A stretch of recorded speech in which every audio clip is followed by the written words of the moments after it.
saaxiibayaal soo dhawaada kuna soo dhawaada cashir kale oo aad u xiiso badan.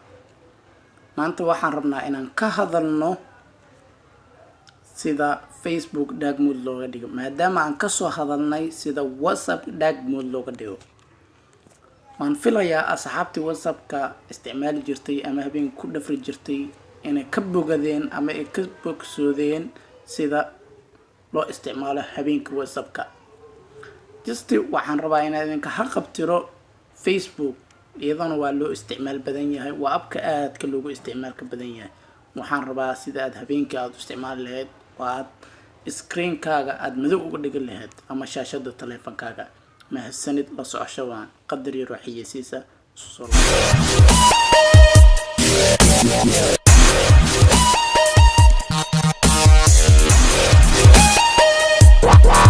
laabasho waxaan gudagalaynaa cashirkeena. abkaan Facebook la dhaho wuxuu leeyahay sanad walbaba aalada Facebook ama aalad kasta oo ab ah waa la casriyeeyaa ama update baa lagu sameeyaa.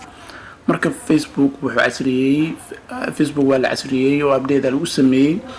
si aad u bedesho ama abka aad soo degsanayso waxaad tagtaa Google Store-kaaga waxaad ku qortaa ama Play Store-kaaga Play Store ama Google Store Play Store aad ku qortaa markaas ku qortaa isaga ku soo qabanaya marka Facebook and Messenger in one sabab aniga hadda just open oo yahay uu idegsan yahay uninstall waaye adiga install soo dhaho markaas soo degsato linkiga abkan waxaan idin dhigi doonaa qaybta description-ka hoose fadlan la soco. waxaad gelinaysaa Facebook-gaaga ama username-kaaga Facebook-gaaga after uu ku soo galaa.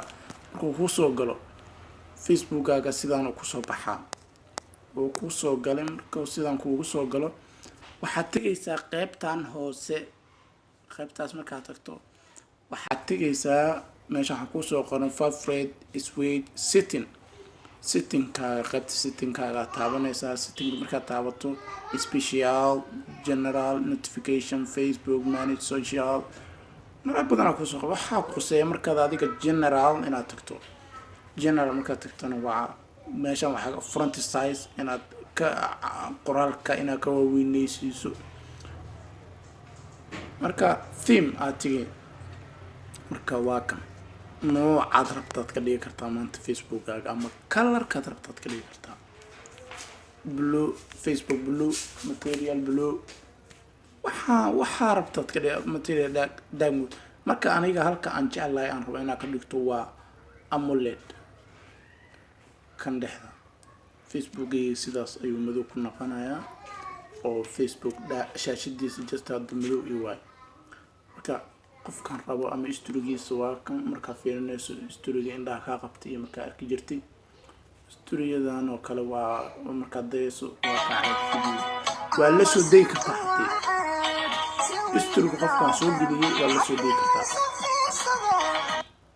adaan rabno iska mooti kartaa Facebook marka user-ka aan rabto ama qofkan waa la kala soo day kartaa. mahadsantihiin sida wacan aad ila socoteen. cashirka xiga wuxuu noqon doonaa cashir walba aad u baahataan waad igula wadaagi kartaan bartayda Facebook ama YouTube-kayga. waxaan idin kala soo diyaari doonaa cashiro aad u badan. waad mahadsantihiin sida wacan aad ila socotaan. waxaan idin rajeynayaa khayr iyo rayn. marka waxaan idinka doonayaa hadduu aad ku qanacdo ama ku qanciyay cashirkan inaad share sii dhahdaan like comment subscribe kana igu caawiya.